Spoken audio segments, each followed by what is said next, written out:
Hello, my name is Harry Ludlam. I'm an arts worker here at Fearon Hall and I'm going to show you how to make a simple pendant banner. So we are going to begin, I'm just going to move this down so you can see a bit more clearly. We're going to begin with a piece of felt. So it's 30 by 30 centimetres. The felt will be available directly from Fearon Hall or at our workshops that we'll be holding at Fearon Hall. We will also be supplying it to community spaces to offer free workshops here in Loughborough. So the piece of felt we have here, all we need to do, as you can perhaps see that I've already done, is just draw a line from the top point to the bottom point, just using a pen and a ruler. So we're just drawing a line along the diagonal. And then, as I've already started to do, all we're going to do is just cut along that line. So we're turning the square essentially into two identical triangles. So here is one that I've made earlier. So I've taken my square and I've cut along the diagonal to make two identical triangles. So this represents the front of the banner. So we have the point facing to the left, and here represents the back of the banner, and we have the point facing to the right. And what we're essentially going to do is sandwich those together. So our banner is going to have two sides, and it will have a space in the middle which will hide any of the work from our making. So we have the front point facing to the left, and we have the back point facing to the right. Here is one that I've decorated earlier. So this is the front, this is the back. Now, when it comes to decorating your banner, you can use good quality fabric pens and you can glue both of your triangles together, but you could also look at using stitch. So what I've done here is cut out some letters just from a bit of cotton, and I've used a simple sort of tack stitch just to attach the letters to my banner. I've also drawn directly onto the felt a smiley face, and I just used a back stitch. And then to seal it together, I used a blanket stitch which runs all the way along the fabric so that it's sealed together a little bit like a tortilla. And what you will find by sealing both of the front and the back together is it will hide all of your stitch work. The shadow stitches, the work at the back, will be hidden because you will have the back piece that will cover that. As you can see here, I've knitted a flag. So you could look at adding knitwork, crochet, felt, and again, just secure that using a simple tack stitch.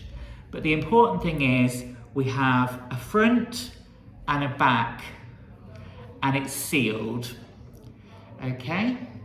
And then, so we can turn this into a handheld banner, we are going to take a cane. So this was formerly a garden cane, but it's been reused and it's been cut down to 50 centimetres in length. Now what we want to do is have a little bit of a space on the top. Can you see that there? Yeah. And then a space at the bottom where we can quite comfortably just put our hand around the cane. This will form the handle, essentially. Now, all I'm going to do is just take some good quality fabric glue. I'm going to glue down this line and then press it firmly. And this will seal the cane onto the back of our banner. You may choose to add a few other stitches just to secure that, but it should be sufficient just with the glue. And once again, you will see we have a little bit of space at the top and a space to hold our hand at the bottom, okay? And here is one that I made earlier, just with one piece of fabric. You would have two, but just to demonstrate how that has been glued on. And so you can hold it and you can wave your flag, okay? You will notice I've left a bit of a margin down the side, so I didn't glue it clean to the edge. The reason for that is it looks better and it will make your work more sturdy, more rigid and easier to hold, okay? So that is how we make a simple pendant banner. The important thing to remember is, and what we're essentially asking you to do, is decorate that banner. You can decorate it in one of two ways.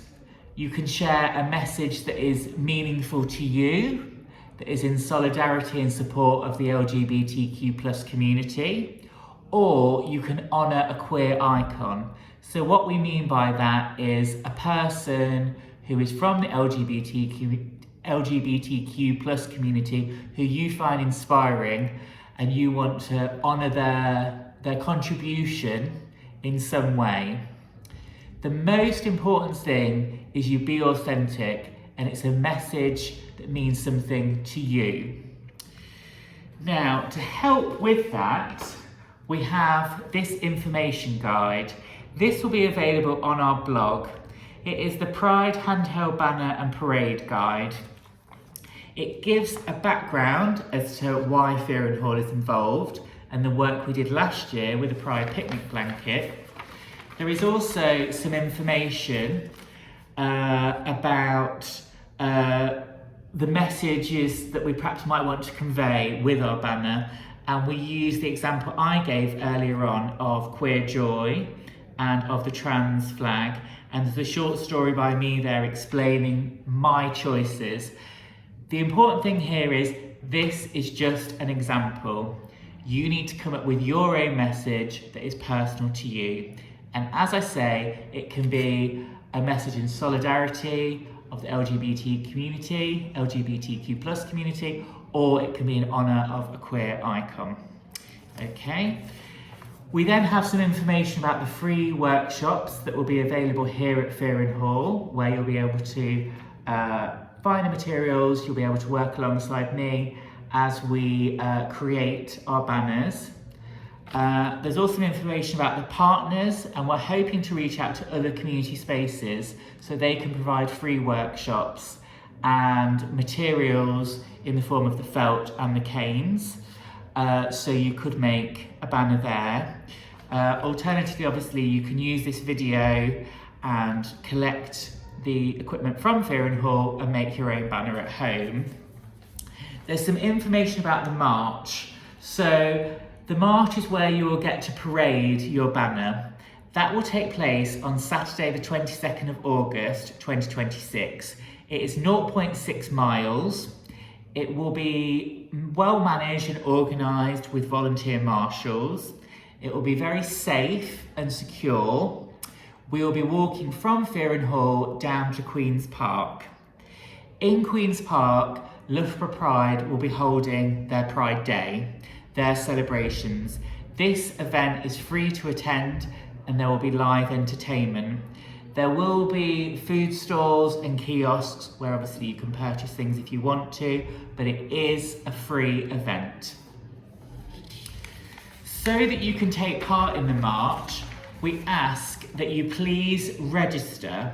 So in this guide you will see a link. You just need to follow that link, copy and paste it or click directly onto it, and register to take part in the march. We ask everyone, all attendees, including staff and volunteers, to register. It's free to register. It's very simple. It takes 2 minutes. They will either send you an email with your confirmation, or if you don't have a smartphone, they can send you a text message. okay? But you do need to register to take part in the march from Fearing Hall down to Queen's Park on Saturday, the 22nd of August. In this information guide, you will find written instructions of what I just explained on the video about how to make a banner, and also some background information which should hopefully help inform your making. So the background information is about the history of Pride and some of the challenges that the LGBTQ+ community still face today, along with some examples of queer icons, should you choose to honour a queer icon in your banner. So, just wanted to say thank you for clicking on this QR code and learning how to make a banner. I hope you enjoy the making and that we get to see you on Saturday the 22nd of August as we march down from Fearing Hall to Queen's Park for the Loughborough Pride celebrations. Thank you, goodbye.